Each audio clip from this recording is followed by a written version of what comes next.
Hola Diana, ¿dónde andas, Diana? Hola, profe. Ahorita. ¿Me crees si le digo que apenas estoy comiendo? Ay, muchacha. Sí, No profe. igual de tanto tiempo que les di para comer. Mire, Casi para 2. que se le antoje. Ah, ceviche. Sopitos, profe. Sopitos, Sí qué parece rico. revoltura, pero Sí, parece. Qué rico. Buen provecho. sí, Y gracias. Laurita, ¿qué onda contigo? ¿Cómo estás, Laurita? ¿Cómo está Pablito? Hola, profe. Bien, allá ando dormida. Se Creciendo, acaba de ¿verdad? dormir. Qué Sí. bueno. Muy bien, muy bien. Bueno, de lo que estábamos platicando, México entra directamente a la apertura comercial y entonces el presidente Salinas manifiesta su deseo de firmar un tratado junto con Canadá y Estados Unidos que ya estaba negociándose entre los canadienses y los norteamericanos.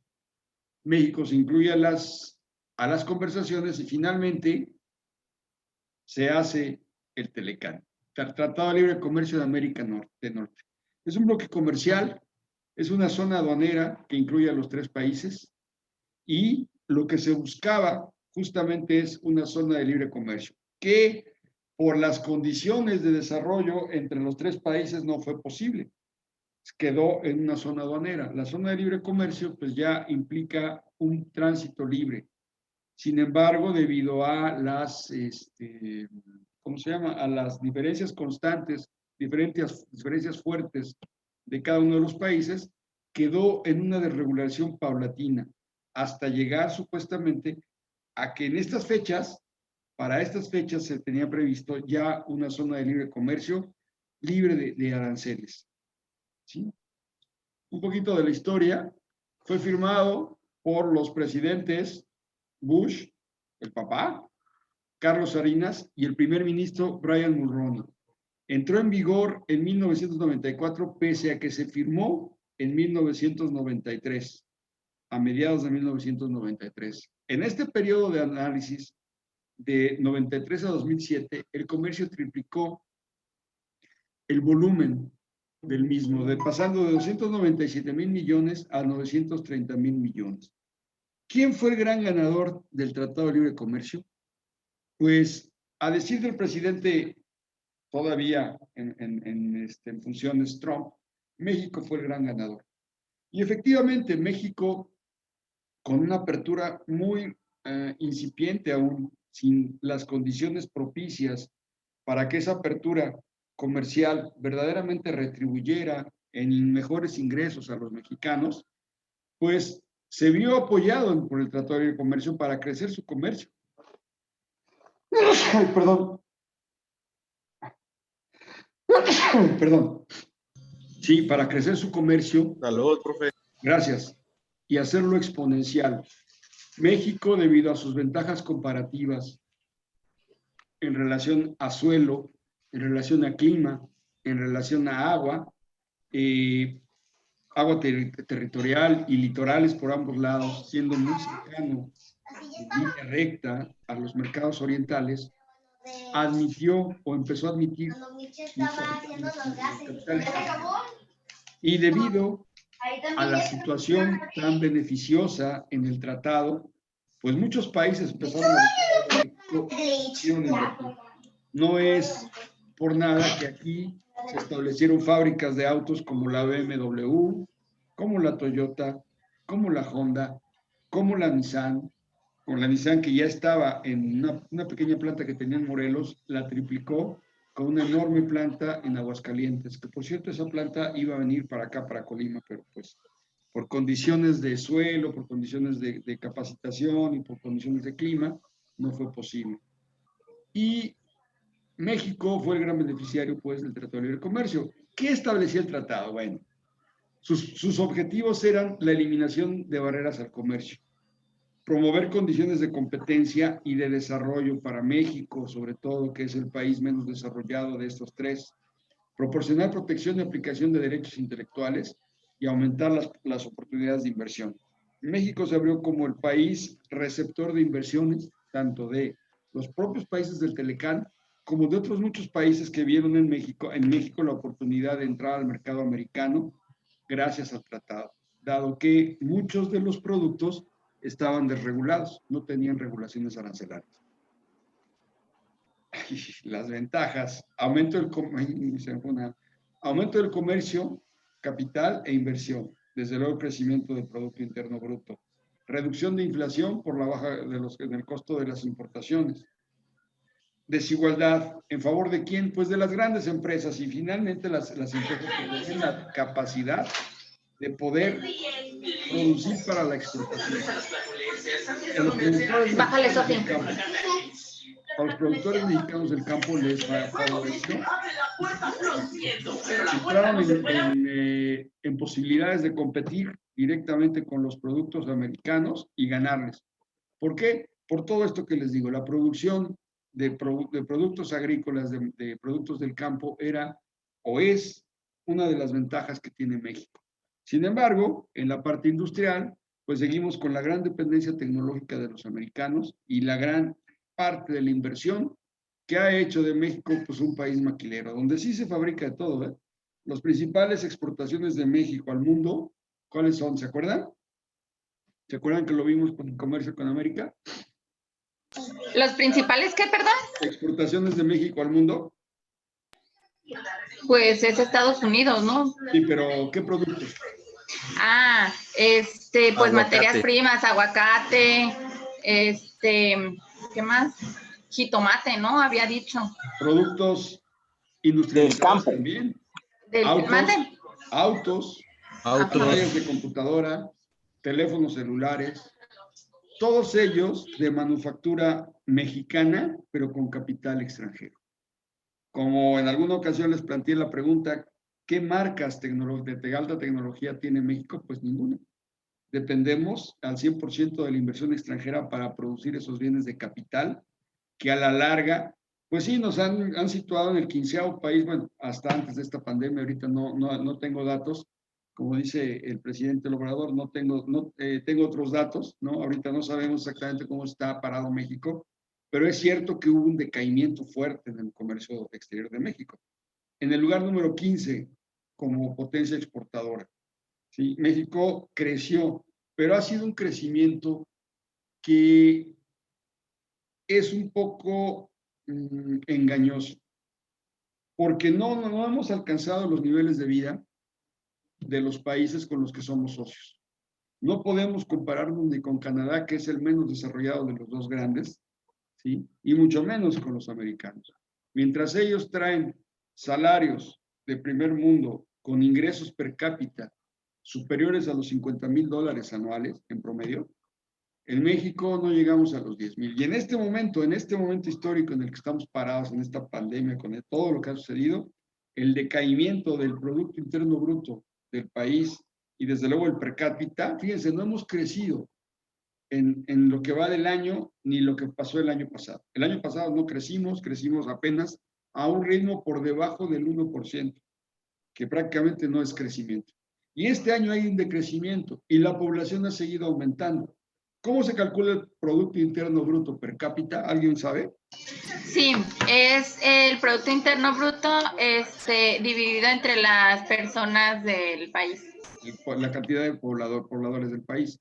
Si en este momento el Producto Interno Bruto ha decaído, incluso no ha crecido, ha decrecido o se ha mantenido constante, y el crecimiento de las personas ha ido en aumento, ¿qué pasa con el Producto Interno Bruto?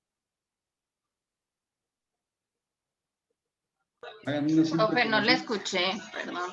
Si en este momento el Producto Interno Bruto del país no solo no ha crecido, sino que ha decaído, pero las personas, el crecimiento poblacional es constante en un ritmo de aproximadamente 1.5, 1.6%, ¿qué pasa con el Producto Interno Bruto per cápita? Pues también disminuye, porque hay más pobladores y hay menos ingreso. Por lo menos el mismo, ¿no? Que hubo una caída fuerte porque el Producto Interno Bruto decayó en esta pandemia se hablaba de un 12% y que ha habido una recuperación aproximadamente de un 3 o un 4. Estamos hablando de que el Producto Interno Bruto en general ha tenido un decaimiento de más o menos 8 puntos porcentuales, 8%. ¿Sí? Es una cosa verdaderamente difícil Pero afrontarla. se esperaba fuera peor, ¿no? Sí, sí se esperaba que quizás el producto decayera un 10 ya en total, pero aún así es la peor caída del Producto Interno Bruto históricamente hablando. Nunca, ni en la época de Salinas, ni antes con López Portillo, ni en la crisis del 2008, que también estuvo fuerte, el Producto Interno Bruto había caído más allá del 5%. Ahorita andamos casi al doble, 1.5 veces más, por lo menos. ¿Sí? Es una caída estrepitosa y en este justo momento está difícil. Entonces, el tener estos instrumentos como el NAFTA, que en su momento el Tratado de Libre Comercio de América del Norte, por sus siglas en inglés, no me acuerdo, de tarea les digo que investiguen qué quiere decir NAFTA, bueno, no me acuerdo. Sí. Es importante, pues, que se siga consolidando. Ahora, ¿qué pasó con el Tratado de Libre Comercio? A la industria y el comercio hubo una reducción significativa fuerte en estos rubros: la agricultura, la manufactura de automóviles, servicios financieros.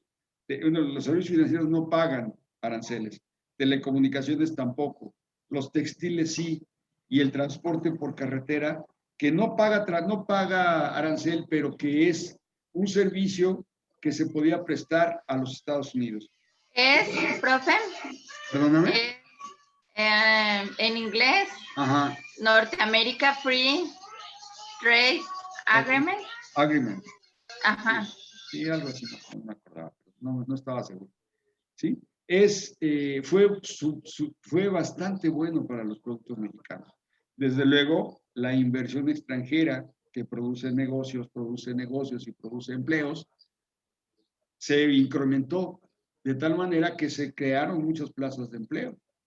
¿Sí? Vamos a ver a lo largo de la comparativa que se va a establecer en esta materia, ¿cuáles eran las ventajas del Telecán y qué pasó con el TEMEC? El famoso TEMEC, que es la continuación del Tratado de Libre Comercio con las modificaciones. ¿Sí? Eso es lo que vamos a trabajar en esta materia. ¿Okay? La agroindustria se revolucionó. ¿Por qué? Porque hay mucha demanda de producto mexicano en los Estados Unidos y entonces se generó ahí sí una industria mexicana. Hijo de su madre. Pasan por aquí como si fuera autopista y es una pobre callecita, además toda empedrada y con hoyos para acabarla de amolar. Pero pasan las camionetas a todo lo que dan. ¿Sí? La revolución mexicana agrícola, la revolución del producto, tanto las agroindustrias como el producto mismo, el producto agrícola. Se generó un cambio bien fuerte. México tenía una vocación originalmente de productor de maíz. A partir de la entrada en vigor del Tratado de Libre Comercio del Telecán, se modificaron los hábitos de cultivo y se ponderó el producto demandado por los Estados Unidos: el aguacate, el jitomate, las hortalizas, el melón, la sandía, el chile y Papaya. el jitomate. La papaya no es hortaliza, la papaya es fruta. Para diferenciar unas de otras, recuerden ustedes que la hortaliza crece en enredaderas. En arbustos. En arbustos o enredaderas. Y la fruta crece en árboles. En árbol. La papaya es un árbol. ¿Sí? La piña, ¿qué es?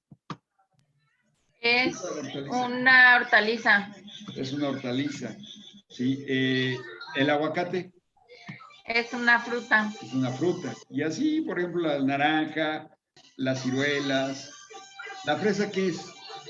Es una hortaliza. Exactamente. La fresa es una hortaliza. Entonces se revoluciona completamente el quehacer del campo mexicano. Pero también hubo algo bien importante. El sembrar maíz, de alguna manera, aunque no es barato, estaba más al alcance de los productores mexicanos.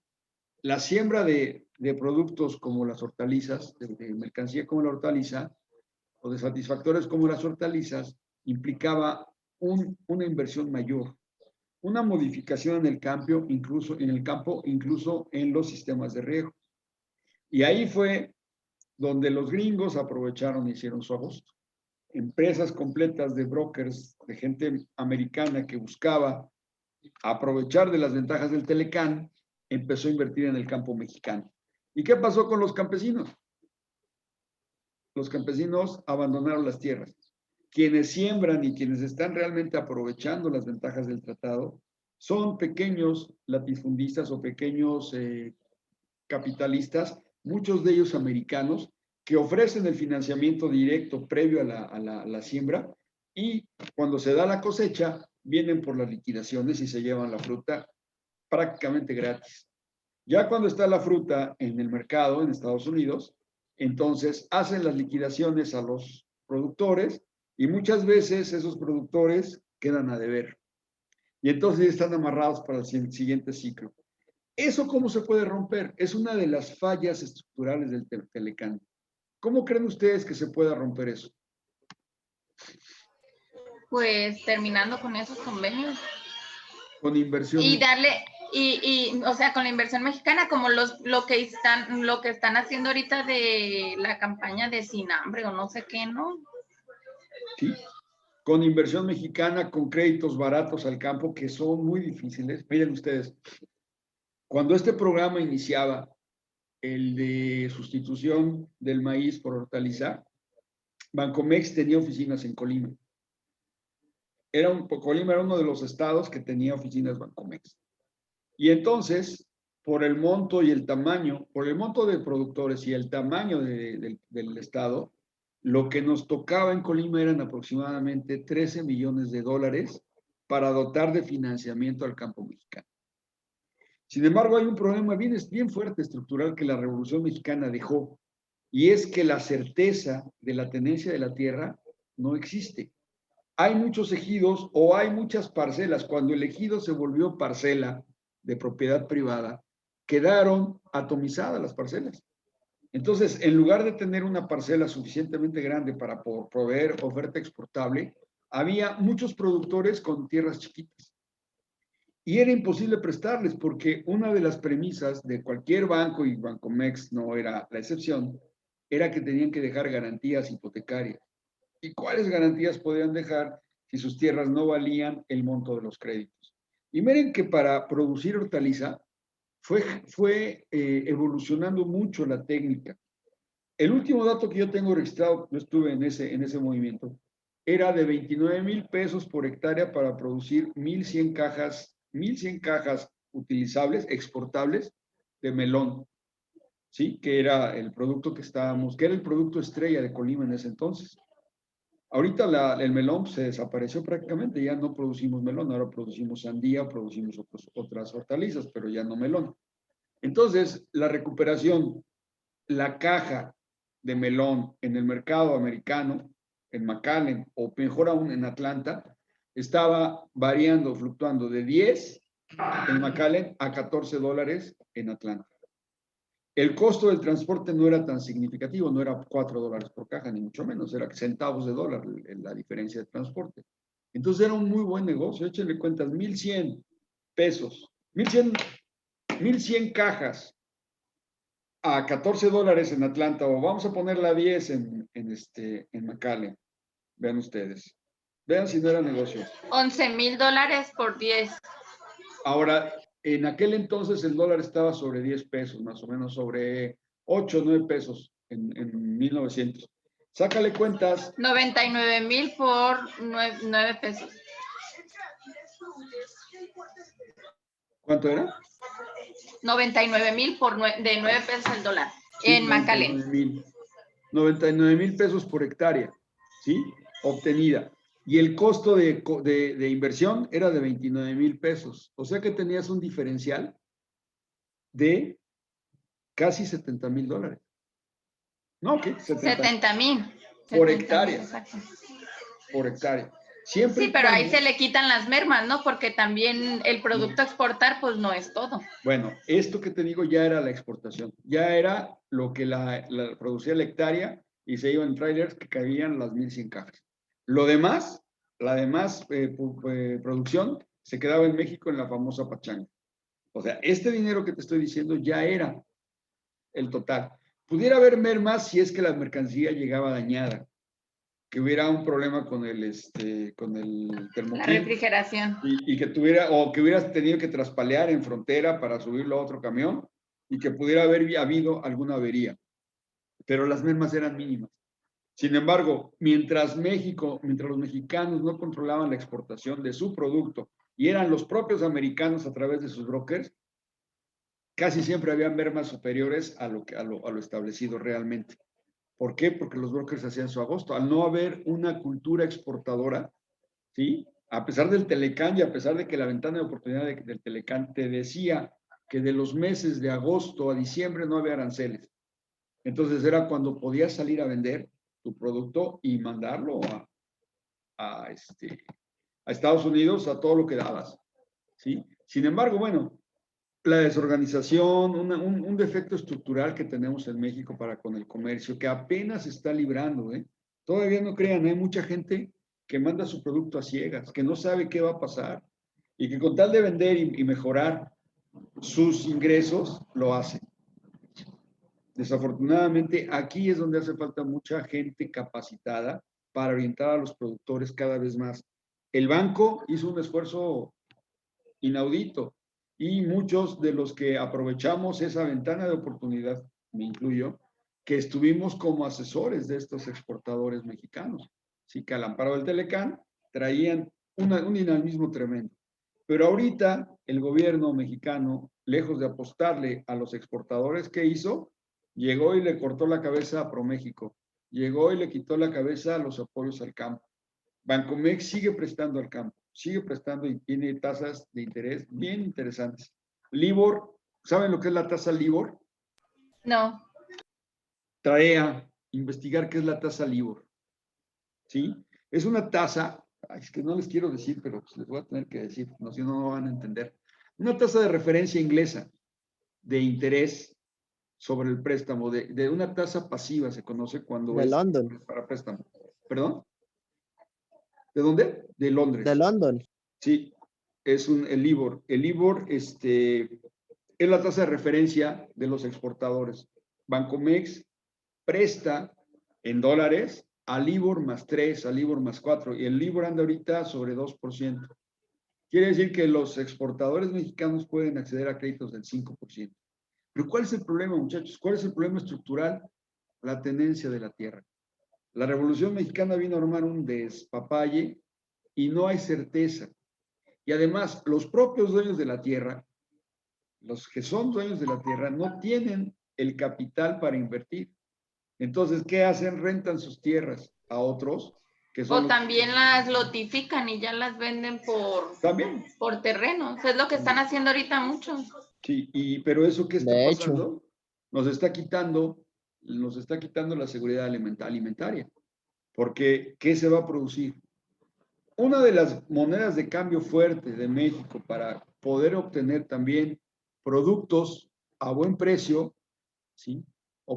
Aprovecharse de las ventajas competitivas de otros países, es tener productos que sean bien vendidos en los mercados y que a cambio de ello te den un producto menos caro, ¿no? Por ejemplo, el maíz.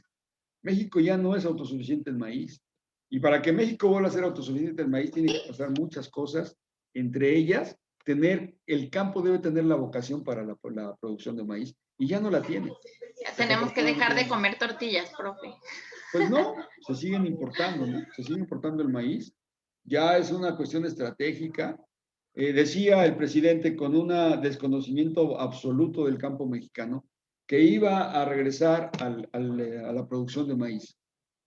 ¿Cómo vas a competir con las hectáreas que tenemos, con las parcelas que tenemos tan limitadas?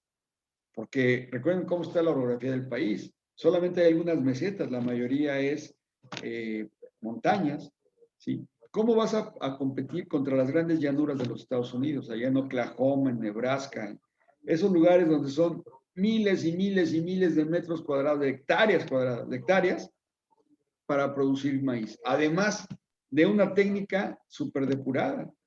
Son tan grandes los terrenos que es fácil meter segadoras que hagan la cosecha directa y vayan aventando el maíz a las bolsitas que tienen esas segadoras para producir cantidades industriales de maíz. A mayor producción, recuerden la economía de escala. A mayor Entonces, producción, menores costos. Estados Unidos es el que nos importa el maíz. Nos exporta.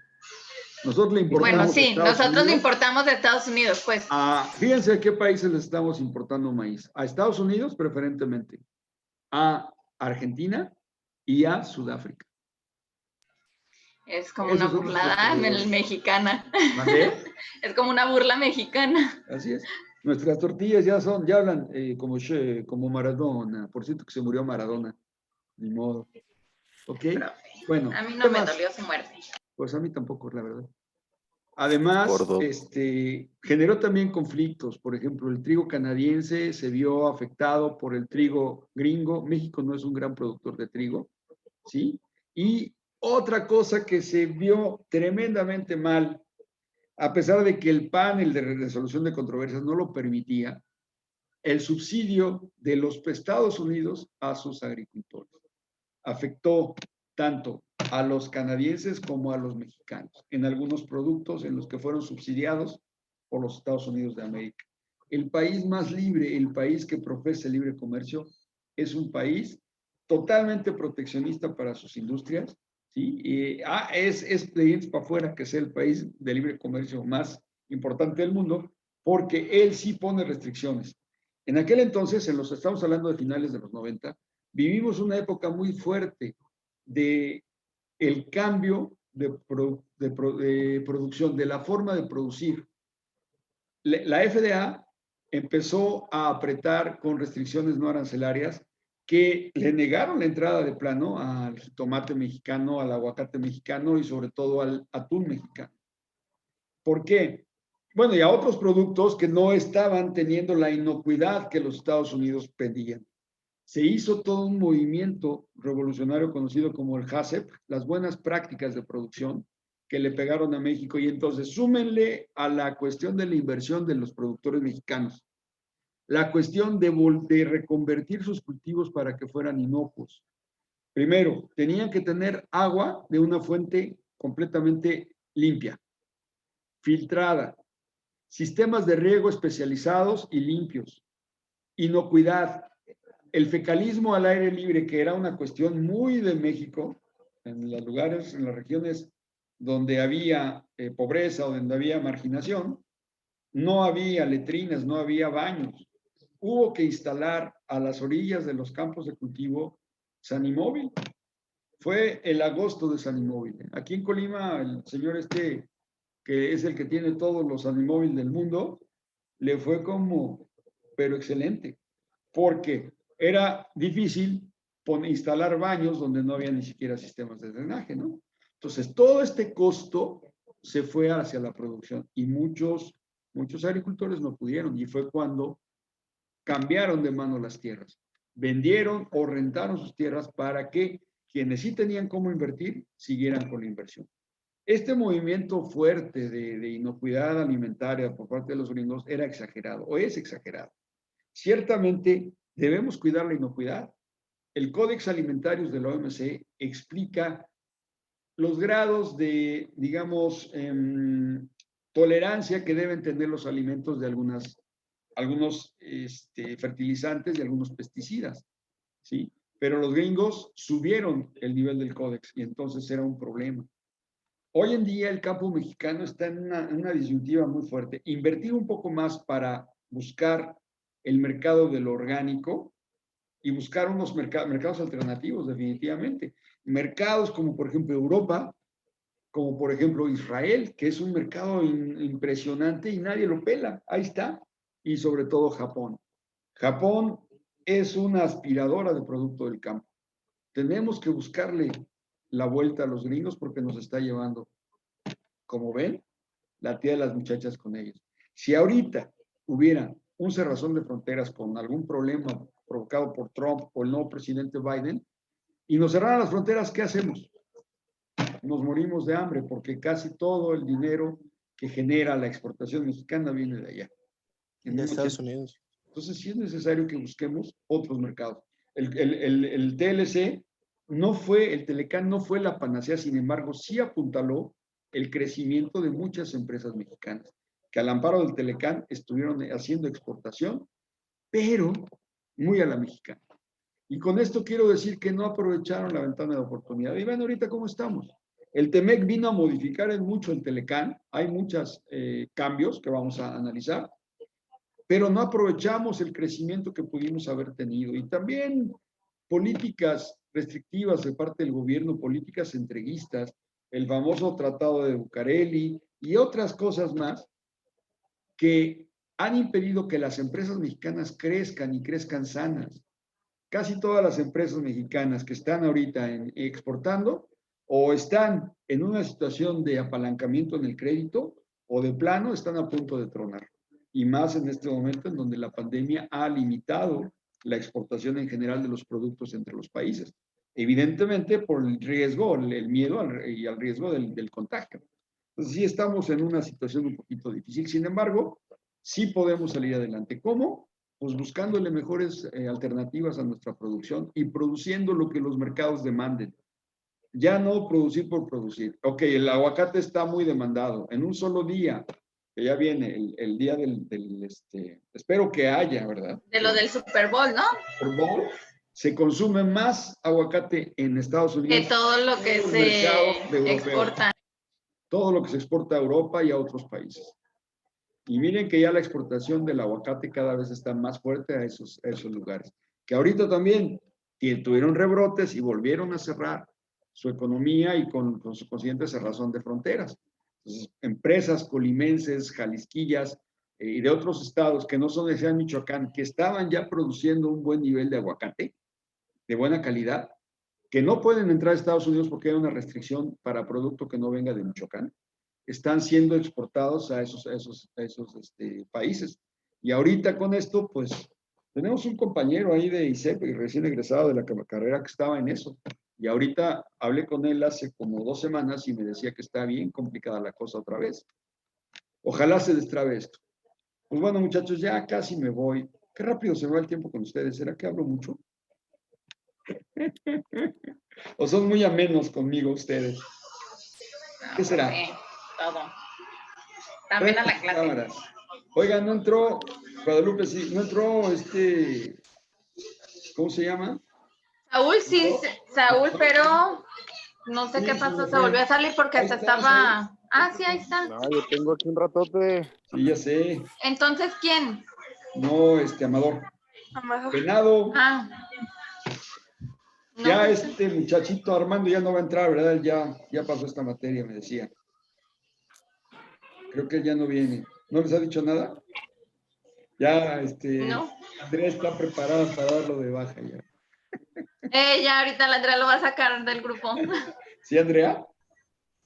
La risa que le da Andrea.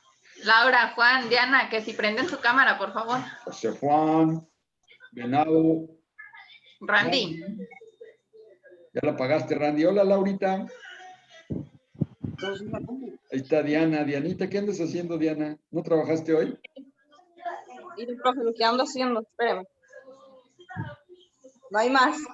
Ay, Dios. Eso me recuerda que ahorita tengo que hacer mi quehacer. Yo peco de decir qué hacer. Es lo malo Ahí de está. vivir solo. Juan, ándale, Juan, nomás me faltas faltas tú. ¿Estás en City, Juan? ¿O ya estás en tu casa? El otro día vi un muchacho que iba hecho la raya caminando por ahí por una avenida acá de Vizcali, bueno, orilla de Vizcali. Y era Juan. ¡Juan! Voltea así como que espantado. Soy yo, soy tu profe. Ya no me reconocía después de la pandemia. Bueno, no lo aprendió, ya es hora. ¿A qué hora, profe?